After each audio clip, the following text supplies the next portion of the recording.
ये एक simple problem है, इसको डिस्कस करते हैं. सिंपल है लेकिन इट्स लिटिल बिट कॉम्प्लिकेटेड अगर आप एग्जैक्टली जो चीज़ मालूम करनी है वो उस पर फोकस ना करें. इसमें एक्चुअली वोल्टेज दी हुई थी, 2 ओम रेजिस्टेंस था और J2 इम्पीडेंस थी इंडक्टर की. तो आप उसको एज ए 1 इम्पीडेंस भी ले सकते हैं, 2 + J2. करंट मालूम करना था. करंट ओम्स लॉ लगाएंगे cross the impedance I = V/C. So tan∠60 is voltage और 2 + J2 इज द इम्पीडेंस. इसको सॉल्व किया, करंट हमारे पास आया 5/2 ∠15. तो ये मैंने यहाँ पे लिख दिया 5/2 ∠15. तो सर्किट की सारी चीजें मालूम हो गई. अब हम मालूम करते हैं power in the circuit. So as complex power में मालूम है voltage phasor into current phasor conjugate. तो वोल्टेज फेजर tan∠60 है, करंट फेजर 5/2 ∠15 था. तो कॉन्जुगेट लेंगे तो -15 हो जाएगा. तो इन दोनों को मल्टीप्लाई करें तो रियल पार्ट से मल्टीप्लाई होगा, 50/2 हो जाएगा. एंगल आपस में ऐड हो जाएंगे. तो यहाँ इस केस में सब्ट्रैक्ट हो रहा है, 60 - 15 45. तो ये हमारे पास कॉम्प्लेक्स पावर आ गई. अब हमने एवरेज पावर मालूम करनी हो. सो एवरेज पावर ये कहती है कि it's VRMS IRMS RMS VRMS into power factor. Power factor is cause of this power factor angle. ये एंगल कहाँ से मालूम किया? वोल्टेज की फेज को करंट के फेज से सब्ट्रैक्ट किया. So this is θ V minus θ. So this is θ V minus θ. This is power factor angle. So power factor angle है और पावर फैक्टर जो होगा वो cosine of this power factor angle है. तो इसका मतलब है कि VRMS, so VRMS into IRMS is sorry ये V peak into V max into I max है. तो RMS कैसे मालूम करेंगे? V मैक्स है, इसको √2 से डिवाइड करेंगे, विल गेट दी सॉरी ये 10 है तो 10 डिवाइड बाय √2 इज VRMS. और I जो है वो 5/2 है, 5/2 इसका RMS मालूम करना हो. So it will be peak value divide by √2 which will be equal to 5/2. तो ये नीचे आ जाएगा. सो 5/2 is actually the RMS value of the current. 5/2 is 2.5. तो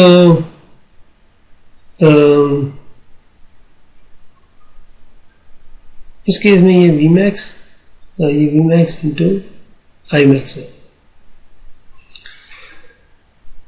और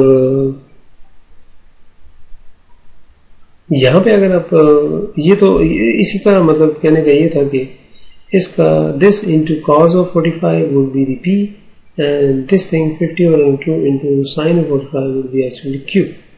तो वो हम डायरेक्टली भी यहाँ से मालूम कर सकते हैं. लेकिन अगर हम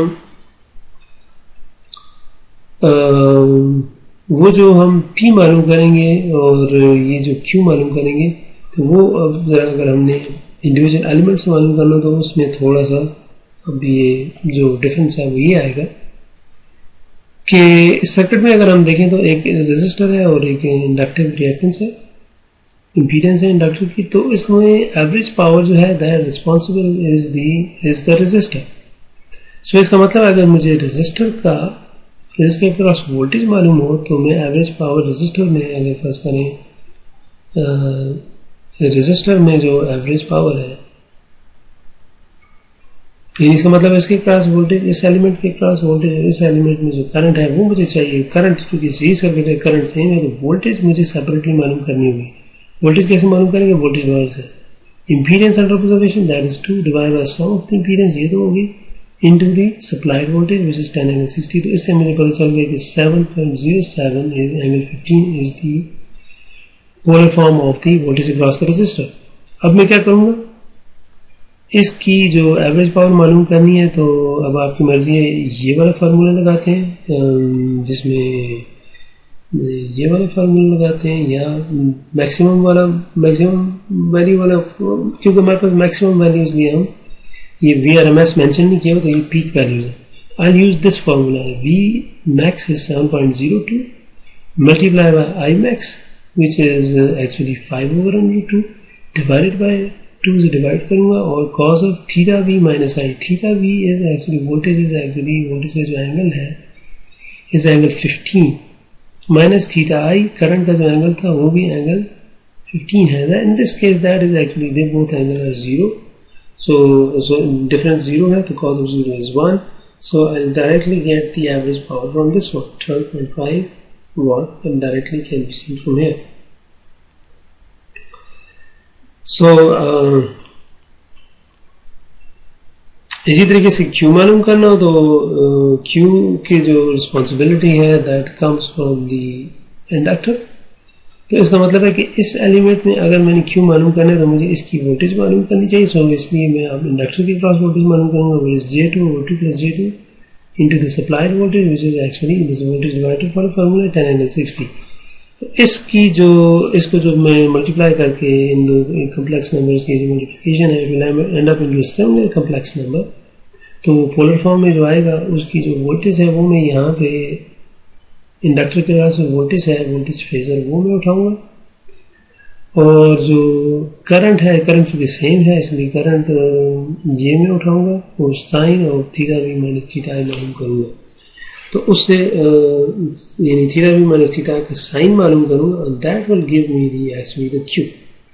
तो क्यू भी मालूम हो गया और एवरेज पावर भी मालूम होगी और एस भी मालूम हो गया. तो हम दोनों तरीकों से कर सकते हैं. एस मालूम करके उसका real part of S is actually P and imaginary part of S is actually Q. लेकिन अगर हम इंस्पेक्शन थ्रू एलिमेंट्स के भी हम दूसरे तरीके से भी मालूम कर सकते हैं. तो ये जो है ये एग्जांपल थी. अब हम दोबारा एक रिकैप कर लेते हैं कि कोई भी इम्पीडेंस है या लोड है तो उसमें उसका जो वोल्टेज है उसके क्रॉस जैसे V है और उसका जो करंट है वो अगर हम मालूम हो तो हम कम्प्लेक्स पावर मालूम कर सकते हैं इस फॉर्मूले से, जिसमें cos of this thing would be actually Vm is the peak value, the current peak value of the voltage divided by 2, which is actually Vrms IRMS. तो उसका cosine of theta minus theta, which is the power factor, this is. So that will be the average power, or J into Vrms IRMS into sine of theta v minus theta I would be actually the imaginary power, which is actually known as the reactive power. तो आप क्या करते हैं, जब भी आपके पास इस किस्म का हो तो प्रॉब्लम हो तो आपने क्या करना है, पावर ट्रायंगल बनानी है. So this is the P जो ये मालूम किया वो, और Q इज ऊपर quantity, it will result into a number, so that is actually Q. And you add these two vectors because phasors are vectors, so this is actually the magnitude of S. So ये जो triangle की जो hypotenuse है, इसकी जो length है that is actually the apparent power which is equal to V R M S into I R M S या V max I max divided by 2. और ये जो एंगल है this is the power factor angle, it is the theta V minus theta I है. ये इसका cosine into this value which is S. इसका मतलब है कि हम चूंकि हम डिफरेंशिएट करते हैं एस को और एस एंगल थीटा, इसका मतलब है without any tilde it is actually magnitude and with tilde it is actually it has some angle part. तो पावर मालूम करनी है तो हम क्या करते हैं, V R M S I R M S या वी पी का peak divide by 2 is actually the S and into power factor is हम इस तरह भी लिख सकते हैं. Similarly Q is equal to S into S is this thing sine complex VRMS IRMS yeah V max I max divided by 2 into sine of theta V minus theta. And similarly magnitude of S which is this part जो कि हम बगैर S के simply यूं लिखते हैं. So वो जो है so this magnitude is this length here, जो फिर रिपीट कर देता हूँ. इसका जो एंगल पार्ट है that is this thing here, and the complex power has these two values. So S can be differentiated from tilde of S. इसकी unit wars है, Q की जो एनर्जी स्टोर्ड है और जो रियल पावर है जो कि रियल एक्सेस में है दैट इज एक्टिव पावर जो कि वाट्स में है which is actually consume power, और इन दोनों का जो वेक्टर सम है that is actually the complex power and this is the power triangle. यही अब उसने एक्सपैंड करके लिखा हुआ है कि VRMS into RMS is actually S magnitude of S, जिसको आप कहेंगे this is S into cos of the into power factor. So apparent power into power factor is actually P. So P average is equal to VRMS RMS is actually S cos theta V minus theta is power factor, and this is actually this. So both formulas are valid. So whichever is given in words, usually power factor दिया होता है या average power दी होती है, S मालूम करना होता है, so you can easily find it from here.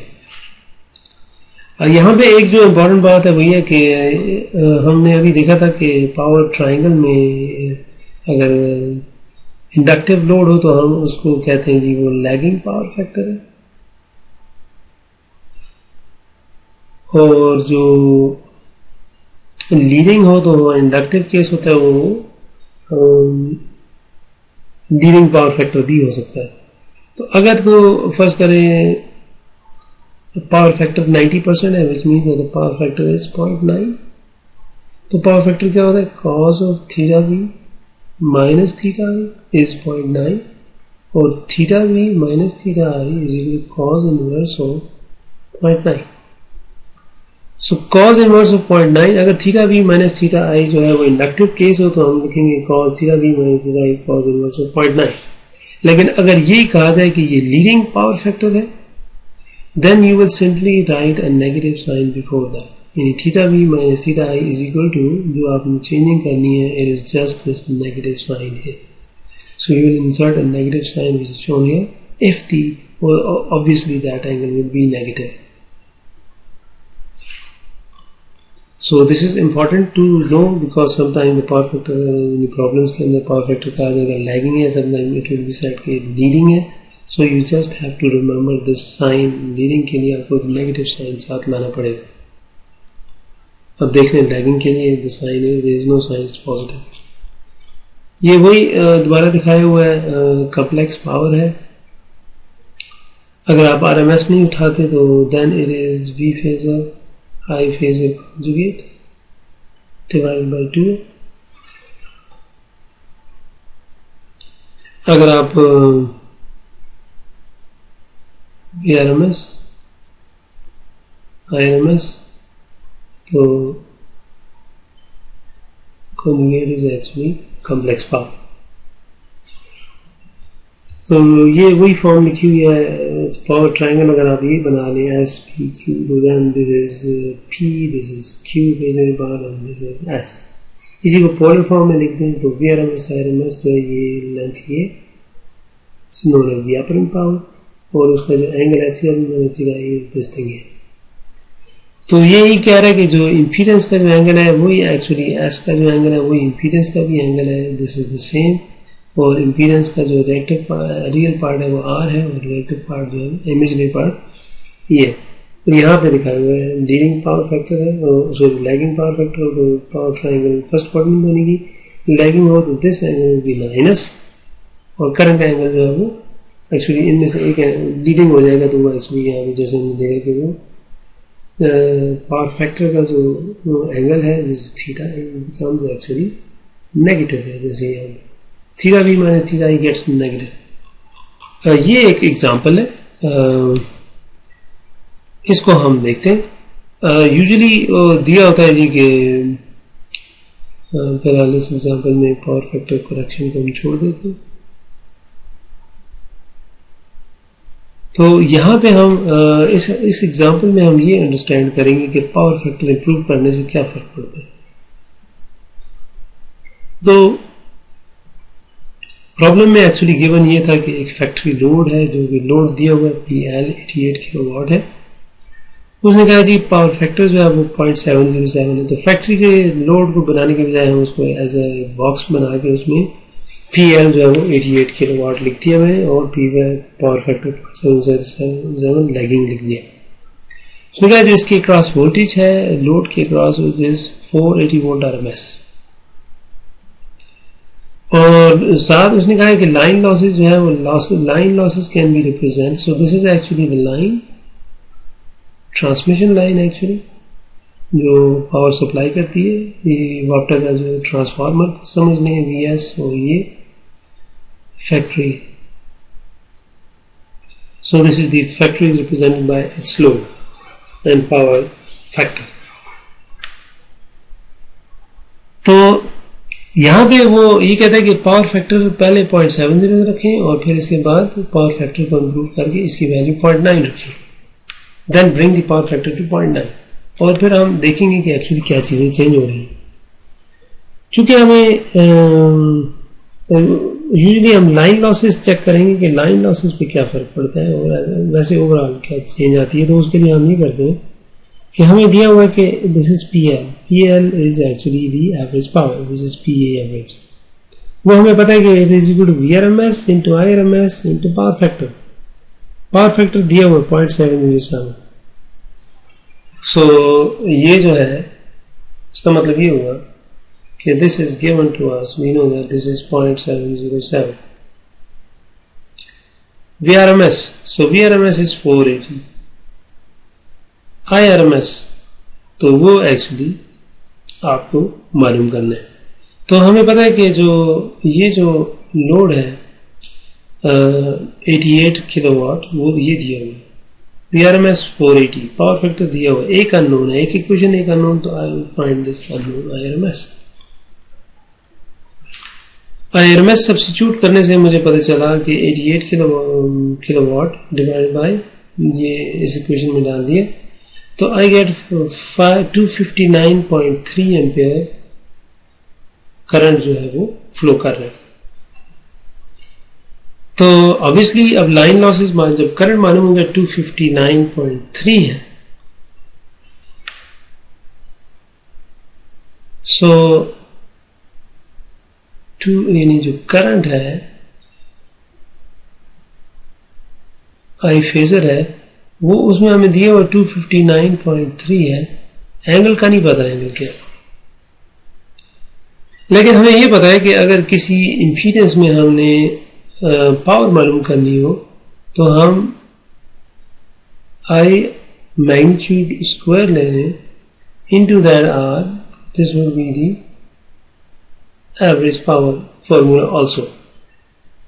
वरना तो एवरेज पावर के फार्मूले में वोल्टेज, करंट और पावर फैक्टर इन्वॉल्व होते हैं, लेकिन अगर हम इंपीडेंस ओम्स लॉ वाला फार्मूला इस्तेमाल करें तो P average would be equal to IRMS। ये इसमें चूंकि RMS दिया हुआ था, आई यूज RMS स्क्वायर, यानी I don't need, so this is the RMS value and the angle is not required in this particular formula.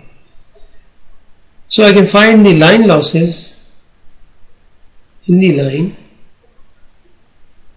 is equal to IRMS actually मालूम कर लिया मैंने 259.3 square into 0.08. So the line losses are 5.4 kilowatt.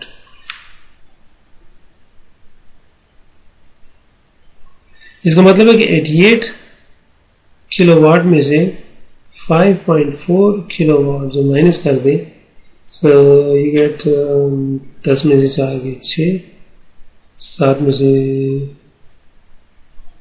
5 गए 2, so 82.6 वाट जो है वो यानी इसका मतलब ये हुआ कि 88 किलोवाट अगर ये है तो 5.4 किलोवाट ये कंज्यूम करेगा। इसका मतलब है कि जो सप्लाइड पावर है वो एक्चुअली ज्यादा होनी चाहिए, but at this moment the line losses we know is 5.4 kilowatt, और अगर फैक्ट्री की लोड रिक्वायरमेंट ये है या ये लोड चल रहा है एक्चुअली, तो इसका मतलब है कि the work has to supply more power, but this average power जो लाइन लॉसेस है वो ज्यादा है 5.4 किलोवाट।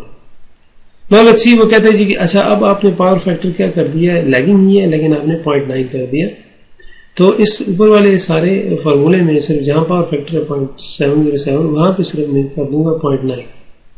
अब जो करंट है वो 203.7 एम्पियर हो गया।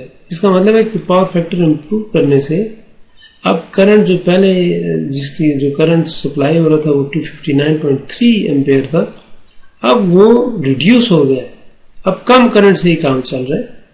क्योंकि पावर फैक्टर एंगल एक्चुअली हमने इंप्रूव कर दिया, यानी वोल्टेज और करंट के एंगल को हमने कम कर दिया। तो जैसे ही वो कम किया तो ऑब्वियसली रिक्वायरमेंट, जो रिक्वायर्ड करंट है वो कम हो गया। तो लाइन लॉसेस अब चेक करते हैं, IRMS square into R is equal to 2.203.7 square.